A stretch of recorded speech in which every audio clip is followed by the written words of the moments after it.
What is up, guys? Welcome to the South Coast. I got a new to me 4-gallon backpack sprayer. Today we're going to get it calibrated. Let's get to it. Alright guys, so what do I mean by calibrating the sprayer? That's kind of a misnomer. You'll see it posted a lot online about calibrating your sprayer, this, that, and the other. But really you're calibrating yourself as well as the sprayer. You're calibrating your walking pace to the sprayer is basically what it comes down to. So the goal is to put down 1 gallon of liquid per 1,000 square foot of lawn. Most of the herbicides, fertilizers, fungicides, all that sort of stuff generally comes planned, basically comes designed to put down at a rate of 1 gallon of mixture per 1,000 square foot of lawn. So you kind of want to know how fast you need to walk to get that dosage put down correctly. So what we do with the sprayer is we're going to put 1 gallon of water in it. I've got an area mapped out here on the driveway that's right around 1,000 square feet. It's pretty close, not exactly. But what we're going to do is we're going to put a gallon in. I'm going to pump it up, and I'm going to be walking and spraying, sort of try and figure out how long it takes me to walk and hit that 1,000 square foot mark and see where that 1 gallon of liquid lands. So that's what we're going to do. I'll show you the sprayer here in a second, show you the nozzles that we're using, and then we'll get the gallon of water put in it. We'll go spray it, see how we do. Alright guys, so this is the sprayer we're working with today.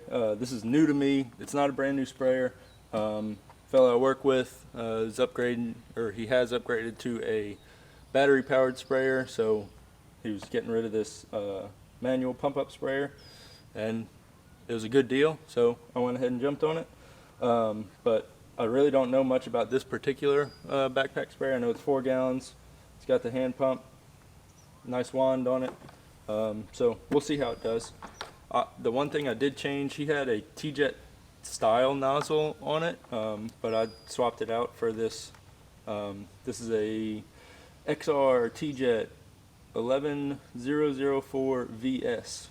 So I got this to try to put on my hand sprayers, my 1 gallon pump up sprayers for doing stuff, but I never really got the fittings and nozzle adapters enough to work on those spray wands. But so I have that with the O-ring, and then I have this guy. This is a little filter that just inserts right into the nozzle piece. See it there. I'll have links for all this stuff in the description, but this is a filter as well as a check valve with a 5 psi cracking pressure. So if the pressure inside the tank gets below 5 psi, it will seal off and you won't be spraying. Basically the idea behind that is to keep a consistent pressure as you're spraying. They also make different rated valves at higher pressures that you can put sort of between your nozzle adapter and your wand. I think the common one people use for these hand pump up sprayers is like a 20 psi to just try to keep a more consistent spray based on that pressure. So that may be something we look at upgrading to later. But anyway, little brass filter check valve, and then the tip goes in here.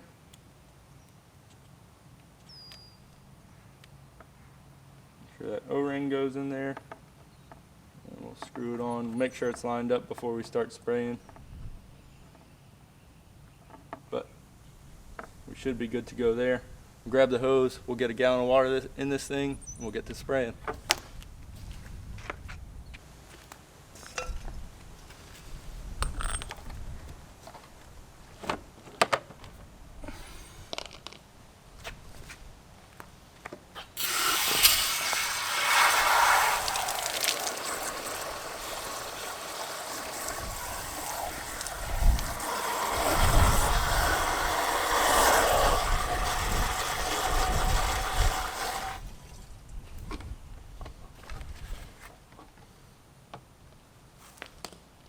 Alright, that's right at the 1 gallon mark. Alright, time to start spraying.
All right, that was my 1,000 square foot zone.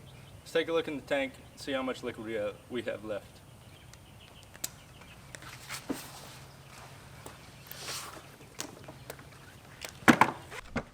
All right, so the water level is like down here, so there's not a lot left.